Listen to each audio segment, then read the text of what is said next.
ঠাকুরবাড়িকে রাজনীতিমুক্ত করার দাবিতে কংগ্রেসের প্রতিনিধি দল উত্তপ্ত ঠাকুরনগর। মতুয়া মহাসংঘের অধিকার ও হিন্দু শংসাপত্র বিতরণকে ঘিরে ইতিমধ্যেই চাঞ্চল্যের সরগরম ঠাকুরনগর। রাজনৈতিক তরজায় মাঠে নেমেছে তৃণমূল ও বিজেপি। এরই মাঝে বৃহস্পতিবার সকালে রাজনীতিমুক্ত ঠাকুরবাড়ির দাবিতে উত্তর চব্বিশ পরগনা জেলা জাতীয় কংগ্রেসের সভানেত্রী ইন্দ্রাণী দত্ত চ্যাটার্জির নেতৃত্বে ঠাকুরবাড়িতে পৌঁছয় কংগ্রেসের বিশেষ প্রতিনিধি দল।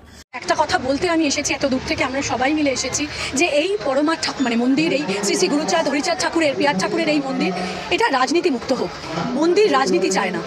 এই মন্দির প্রাঙ্গণ যে বিশ্বাস, এখানে ভক্তদের সমাগম, এখানে মতুয়া ভাই বোনেরা রয়েছেন, দাদার মাথা নাড়ছেন, আমাদের যে বিশ্বাস থেকে এখানে আসা, সেখানে আমাদের এই মন্দির প্রাঙ্গণে রাজনীতি বন্ধ হোক, এটাই জাতীয় কংগ্রেস থেকে বলতে এসেছিলাম। ঠাকুরবাড়ির সামনে বিজেপি বিধায়ক সুব্রত ঠাকুরের উদ্যোগে চালু থাকা হিন্দু শংসাপত্র প্রদান কেন্দ্রে গিয়ে মতুয়া ভক্তদের সঙ্গে কথা বললেন ইন্দ্রাণী দেবী। সেখানেই তিনি প্রশ্ন তোলেন, কেন টাকা দিয়ে শংসাপত্র নিতে হচ্ছে? ঠাকুরবাড়ির মন্দির প্রাঙ্গণে কেন রাজনীতি চলবে?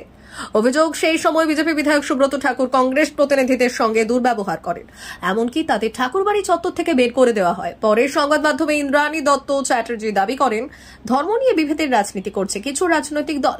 তিনি আরও জানান, আগামী দিনে ঠাকুরনগর ঠাকুরবাড়িতে কংগ্রেস অবস্থান বিক্ষোভ কর্মসূচি করবে। তো আমি এখানে পুজো দিতে এসেছি আমার বিশ্বাস থেকে, এবং আমরা সবাই উত্তর চব্বিশ পরগনার বিভিন্ন ব্লক থেকে এখানে বনগাঁ সাব ডিভিশন বিশেষ করে, আরও রয়েছে রাজারহাট থেকে, দেগঙ্গা থেকে, সবাই মিলে এসেছি। আর এখানে শুনছি এখান থেকে অনেক ফোন যাচ্ছে আমার কাছে এবং আমাদের কর্মীদের কাছেও, যে এখানে কি হচ্ছে আমি ঠিক বুঝতে পারছি না। এখানে বলা হচ্ছে যে সিটিজেনশিপ দেওয়া হচ্ছে, হিন্দুত্ব কার্ড, সেটা একটু সরজমিনে দেখা, তার জন্য এখানে আজকে আসা।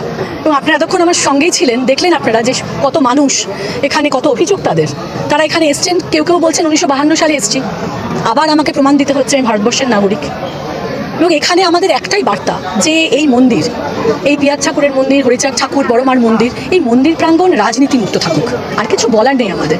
যে এখানে আপনারা জানেন যে পশ্চিমবাংলায় কংগ্রেস এবং বামেরা বেশ কিছু বছর তারা কিন্তু সরকারে ছিল, কিন্তু তারা কিন্তু কখনো এই মন্দির নিয়ে, এই হরিচাঁদ ঠাকুরের মন্দির নিয়ে, পিয়ার ঠাকুরের মন্দির নিয়ে কখনো রাজনীতি করেননি। কিন্তু দেখুন, কখনো এই নাগরিকত্বের প্রশ্নে কখনো বিজেপি, কখনো আবার তৃণমূল, এই ভোট পাওয়ার জন্যে, ভোটের অঙ্কে তারা এখানে রাজনীতির আঙিনায় নামিয়ে এসছে। তো আমাদের বলার একটাই, যে মন্দির প্রাঙ্গণ, যেটা আমাদের ধর্মের বিশ্বাস, হিন্দু ধর্মের বিশ্বাস, এখানে সবার বিশ্বাস। ভারতবর্ষ মানেই তো দেখুন হিন্দু, মুসলিম, শিখ, ইসাই, জৈন, খ্রিস্টান, আমরা সবাই, এবং আমার সঙ্গেও রয়েছেন প্রচুর মুসলিম ভাইরা এখানে। অন্যদিকে এই ঘটনায় কোনো মন্তব্য করতে রাজি হননি বিজেপি বিধায়ক সুব্রত ঠাকুর। বারবার অনুরোধ সত্ত্বেও তিনি সংবাদ মাধ্যমের সামনে চুপ থাকেন। আমরা যখন কথা বলছিলাম সবার সাথে, তখন আমি তো খেয়ালও করিনি, হঠাৎ করে আচ্ছা সুব্রত বাবু উনি এসে একদম চিৎকার চেঁচামেচি, আপনারা বেরোন, আপনারা কেন এসছেন? আমি ওনাকে জিজ্ঞেস করলাম যে এই হরিচাঁদ ঠাকুর, এই বড়মার মন্দিরে আমরা আসতে পারি না, এটা কি আমাদের জন্য আসা নিষিদ্ধ? উনি বললেন না, এখানে আমি শুনছি কাজে বাধা দিচ্ছিলাম। কাজটা কি হচ্ছে দাদা জানতে পারে না? আপনি বেরিয়ে আসুন, এখানে কাজে এলাম। আমি কি খুব কাজে ব্যাঘাত দিয়ে দিলাম? তো আমি তো কোনো সদুত্তর পেলাম না। তবে খুব আহত হলাম যে আমাদের কারোর প্রতি কোনো অভিযোগ নেই। তবে হ্যাঁ, আমি যা দেখলাম আজকে জাতীয় কংগ্রেসের পক্ষ থেকে এসে এখানে, আমরা খুব শিগগিরই একটা অবস্থান, ডেটটা আমি খুব শিগগিরই আপনাদের ঘোষণা করবো। হয়তো সেপ্টেম্বরের হয়তো 10 তারিখের পর আমি একটা প্রোগ্রাম নেবো। এখানে একটা অবস্থান আমাদের থাকবে, কারণ এই মতুয়া ভাইরা, বাবা রয়েছেন এখানে, মায়েরা রয়েছেন, তাদের যে অসুবিধা হচ্ছে সেটা জাতীয় কংগ্রেস কখনো মেনে নেবে না। আপনাদের পাশে আমরা সবসময় শিলামাছি থাকবো, এবং আমাদের নেতা রাহুল গান্ধী, তাদেরও একই বার্তা।